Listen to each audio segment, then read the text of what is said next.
ঘড়িতে বাজে দেখতে পাচ্ছ এখন আমার বিট বাটা হয়ে গেছে, এখানে লাল শাক ভাজা হয়ে গেছে, এখানে বেগুন ভাজা হয়ে গেছে। এই তিনটে পদ হয়েছে, আর একটা পদও হয়েছে, চলো দেখাই কি পদ সেটা হচ্ছে এখনও। এই যে করছি সোয়াবিন দিয়ে আলু দিয়ে একদম মাখা মাখা করে একটা তরকারি। তরকারিটা একটুখানি গরম মশলা দেবো, একটুখানি ঝোলঝোল আছে, আর একটু গ্রেভিটা মরবে, একদম শুকনো শুকনো করবো। আর লাস্টে একটুখানি গরম মশলা দেবো। আর আর কি, আর এখনও এদিকে আমার ভাতও হয়ে গেছে, এই যে লেচিগুলো করেছি, রুটিটা মানে রুটিটা করব।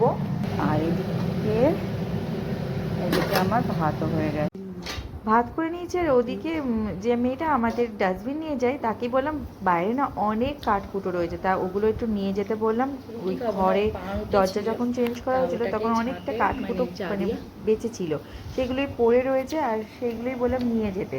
আর এখানে আমি রুটি করেছিলাম, কিন্তু পাউরুটিটা রয়েছে, তো পাউরুটিটাকে ভালো করে বেশ কড়া করে সেঁকে নিয়েছি। আর করে নিয়েছি লাল চা, দুধ চা আজকে আর করিনি, সেই জন্য লাল চা দিয়ে এখন ভরি ভরি এটাই হবে ব্রেকফাস্ট, এটা খেয়ে নিচ্ছি।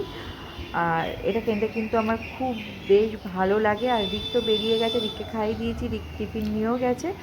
আর এরপরে আর কী করি চলো দেখাই তোমাদের সাথে। মানে এই খাওয়া দাওয়ার পরে আরও রান্না বাকি আছে। এই যে করে নিয়েছি পটল ভাজা, বেশ পটল ভাজা খেতে আমাদের সবাই পছন্দ করে, আর পটলের তরকারি সবসময় করা হয়, তাই ভাবলাম আজকে একটু পটল ভাজা করি। ডাল যেহেতু করব সেহেতু পটল ভাজা, তার মুগ ডালটাকে না আমি ভেজে নিয়ে প্রেশারের মধ্যে সেদ্ধ করতে বসিয়ে দিয়েছি। মানে মুগ ডালের আমার প্রেশারের মধ্যে সেদ্ধ হয়ে গেছে, আর এদিকে নুন হলুদ দিয়ে দিয়েছি। আর এদিকে পটলটাও ভেজে নিচ্ছি ডালের সাথে, তোমাদের দাদাভাই পটল ভাজা খেতে খুব পছন্দ করে।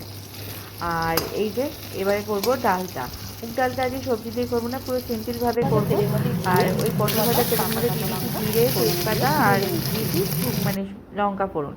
আর এই যে আদা টমেটোটাকে না এই থেঁতে নিয়েছি, আর এইটা করে থেঁতে নিয়ে এখন ওটাকে দিয়ে একটুখানি ভাজা ভাজা করে নিচ্ছি। তারপর সেদ্ধ করা ডালটাকে এর মধ্যে ঢেলে দেবো। এই ডালটা সেদ্ধ করে নিয়েছি, নুন হলুদ এর মধ্যে দেওয়া হয়ে গেছে। এখন এটাকে ঢেলে দিয়ে একটুখানি ফুটলে দিয়ে দেবো একটু চিনি দিলে বেশ ভালো লাগবে। এই যে এখন দিয়ে দিচ্ছি। আর এদিকে ফোড়নটাও আমার হয়ে গেছে, ডালটা এখন ঢেলে দিলাম। আর বেশ ঘন ঘন করে করব, খেতে বেশ মজা লাগবে।